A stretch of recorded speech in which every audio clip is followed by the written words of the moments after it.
Well, good afternoon again, and thank the organisers for inviting me. Apologies right at the start, I'm not going to give the paper for which there is an abstract amongst your pack, partly because it was unexpectedly taken over for a different publication. I didn't want to duplicate things too much, and partly because I came to the conclusion that I didn't entirely believe what I'd said in that paper, which often happens.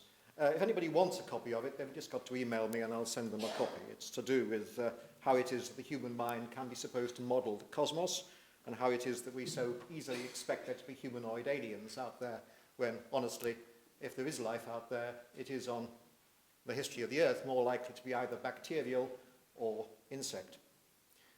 So human beings don't, biologically speaking, come out as a very likely end point of natural evolution. However, I'm not going to give that paper.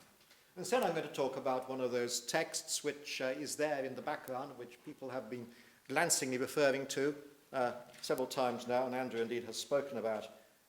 God said, "Let us make man in our image after our likeness, and let them have dominion over the fish of the sea, and over the fowl of the air, and over the cattle, and over all the earth, and over every creeping thing that creepeth upon the earth."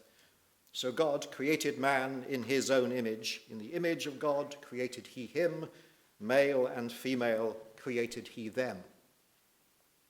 Now, the phrase "in our image, after our likeness" is very likely simply a rhetorical doublet. However, both in rabbinic and patristic literature, the two were distinguished. In our image, selem; after our likeness, demot. Being in God's image uses the expression which is used by potentates, or is used for potentates, for the statues that they erected around their empire. The statue stood for the emperor. Human beings stand for God. And to disrespect the statue was to disrespect the emperor, and to disrespect a human being is to disrespect